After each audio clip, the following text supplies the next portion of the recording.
Hello students, आज हम लोग कैश बुक का एक क्वेश्चन करेंगे।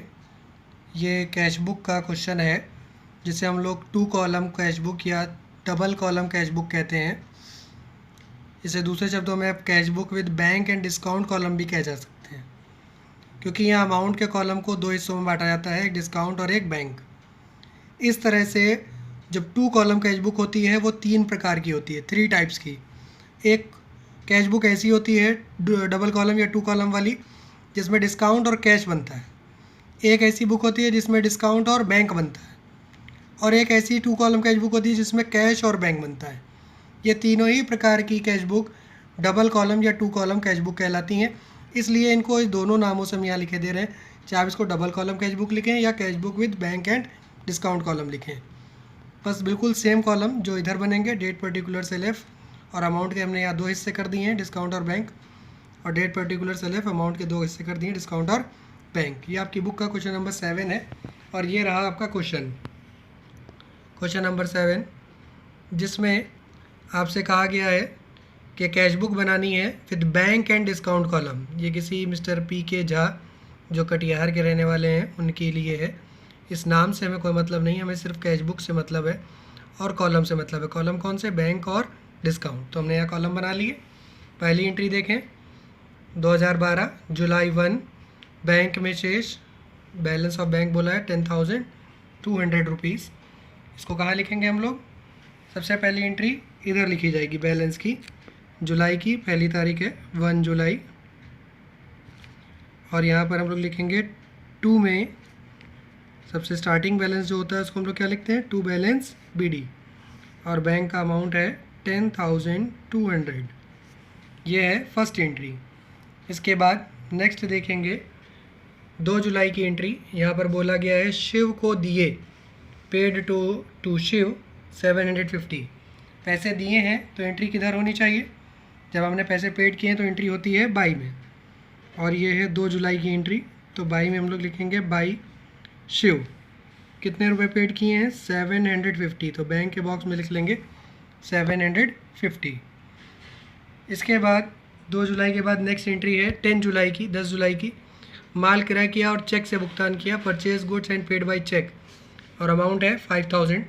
इस बार फिर से पैसे जा रहे हैं, गुड्स खरीदे हैं और पेमेंट चेक से किया है। तो 10 तारीख की एंट्री है, ख़रीदने की एंट्री है, इसलिए हम लोग यहाँ लिखेंगे बाई परचेज अकाउंट। और कितने रुपए का ख़रीदा है? 5,000 रुपीज़ के गुड्स परचेज़ किए गए हैं। तो ये हो गई 10 तारीख की एंट्री। 10 के बाद है 15 में बोला गया है नगद बिक्री यानी कैश सेल्स, जिसका अमाउंट है 8,250।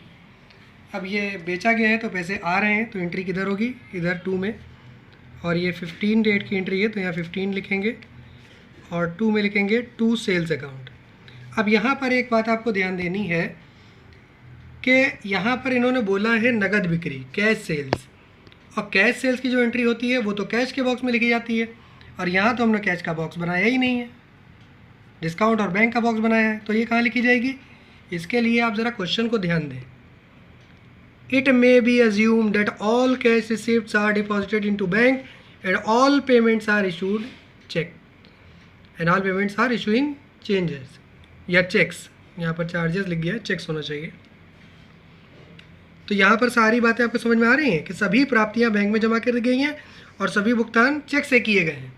ये बात ना भी लिखी होती तब भी आपको मान के चलना है, क्योंकि जब आप एक ऐसी कैश बुक बना रहे हैं जिसमें कैश का कॉलम है ही नहीं, एक डिस्काउंट और एक बैंक है, तो आप ये मान के चलेंगे कि जो भी पैसा आएगा वो सीधे बैंक में आएगा और जो भी पेमेंट जाएगा वो सब सीधे बैंक से जाएगा।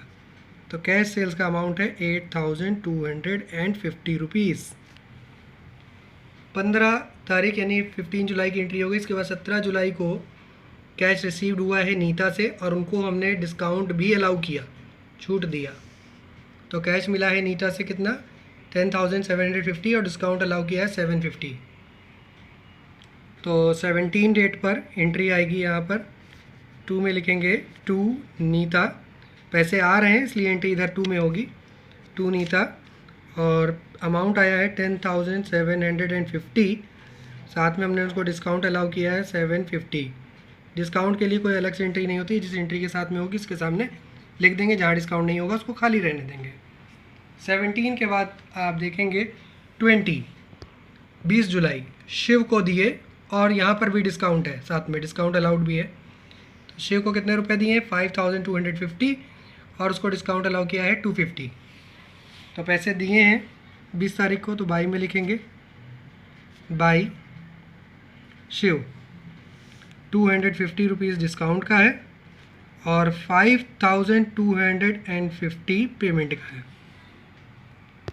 ठीक है बेटा, 20 तारीख की एंट्री हो चुकी है। अब आप नेक्स्ट एंट्री देखेंगे 21 जुलाई की एंट्री देखेंगे।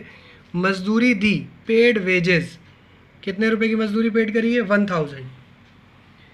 तो 21 तारीख की एंट्री में बाई में लिखेंगे, क्योंकि पेमेंट हो रहा है। हमेशा ध्यान रखना, जो भी पेमेंट रिसीव हो रहे हैं वो इधर होंगे, जब भी पेमेंट जा रहा है, किसी भी रीज़न से पैसे जा रहा है हमारे पास से, तो वो एंट्री बाई में होगी। तो बाई में हम लोग लिखेंगे बाई वेजेस अकाउंट, यहाँ नाम है इसलिए नाम में अकाउंट नहीं लिख रहे हैं हम। वेजेस में लिखेंगे 1000 रुपीज़। 21 के बाद नेक्स्ट एंट्री है 25 किराया दिया, paid rent 2000 rupees. 25 rent paid हुआ है तो लिखेंगे बाई रेंट अकाउंट, और ये भी पेमेंट किया गया है तो ये लिखेंगे 2000 रुपीज़। इसके बाद लास्ट एंट्री है 25 तारीख के बाद 31 डेट में, बैंक ने ब्याज स्वीकृत किया, बैंक अलाउड इंटरेस्ट 200 रुपीज़। अब ध्यान रखो, बैंक अलाउड इंटरेस्ट, बैंक ने इंटरेस्ट अलाउ किया, बैंक ने इंटरेस्ट अलाउ किया, हमारे अकाउंट से इंटरेस्ट चार्ज नहीं किया, बैंक इंटरेस्ट अलाउ कर रही है, तो मतलब हमारे अकाउंट में पैसा बढ़ेगा। बैंक इंटरेस्ट अलाउ करती है तो उसका मतलब होता है हमारे अकाउंट में इंटरेस्ट के नाम से पैसा जुड़ जाएगा। तो जब हमारे अकाउंट में पैसा बढ़ रहा है तो एंट्री इधर होगी, घट रहा है तो एंट्री इधर होगी। तो इंटरेस्ट अकाउंट कितने रुपए बैंक ने हमको ब्याज दिया 200 रुपये। अब इसके बाद आपको इसका बैलेंस निकालना है। बैलेंस निकालने का तरीका वही पुराना है, आपको हम फिर से बता देते हैं एक बार बैलेंस किस तरह से यहाँ निकाला जाता है। बैलेंस निकालने के लिए सबसे पहले आप यहाँ पर टोटल करेंगे। तो टोटल करने के लिए आप यहाँ पर एक बॉक्स बना करके इस तरह से बॉक्स बना लेंगे सामने,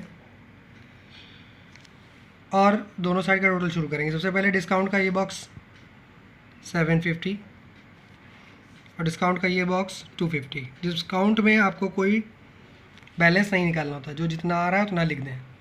बैंक का ये कॉलम का आप टोटल करेंगे तो आएगा 29,400, और बैंक का ये कॉलम का आप टोटल करेंगे तो आएगा 14,000, 14,000 रुपये। दोनों में से ज़्यादा कौन है, इधर का टोटल जो कि आ रहा है 29,400, तो ज़्यादा वाला टोटल आप दोनों तरफ लिख देंगे। ब्लैक पेन से ही हम टोटल लिख रहे हैं, 29,400 हमने ज़्यादा वाला टोटल दोनों तरफ लिख दिया। अब यहाँ पर आएगा बैलेंस, बाई बैलेंस CD, और बैलेंस हमेशा मंथ की लास्ट डेट पे होगा। ये जुलाई का मंथ है, जुलाई की मंथ की लास्ट डेट होगी 31। बैलेंस कैसे निकलेगा, 29,400 में से इधर का जो टोटल था, इधर का टोटल कितना था 14,000, 14,000 रुपये, इसमें से घटा देंगे तो लेस करने पर कितना आएगा 15,400। ये आएगा आपका बैलेंस, और ये आपका क्वेश्चन का बैलेंस आ गया, और यही आपके क्वेश्चन का आंसर भी है। Debit cash balance 15,400, debit side का टोटल 750 है डिस्काउंट का, और इधर का 250 है। तो ये 750 250 आप लिख चुके हैं।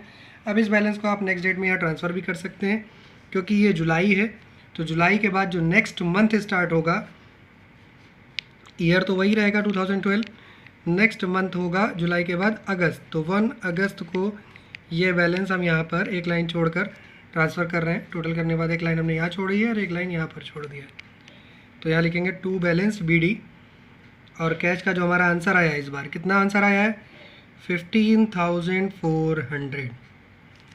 इसको यहाँ पर लिख लेंगे बस। इसके बाद अब आपको कोई बॉक्स वगैरह नहीं बनाना है, एक पूरी कंप्लीट लाइन आप यहाँ से यहाँ तक खींच देंगे, और ये क्वेश्चन आपका कंप्लीट हो गया। डबल कॉलम कैश बुक, या कह सकते हैं cash book with bank and discount column. I hope कि आप लोगों को ये क्वेश्चन अच्छे से समझ में आया होगा, और आप लोग अगर इसी तरह से और भी अच्छे अच्छे क्वेश्चन चाहते हैं तो आप इस चैनल पर अगर नए हैं, आपने अभी तक चैनल सब्सक्राइब नहीं किया है, तो आप चैनल को सब्सक्राइब कर दें। वीडियो अगर आपको अच्छा लगा हो तो वीडियो को लाइक कर दें, और इसी तरह से और भी ज़्यादा चैनल के अपडेट्स पाने के लिए बेल आइकन को प्रेस करें। थैंक यू, मिलते हैं नेक्स्ट वीडियो पर।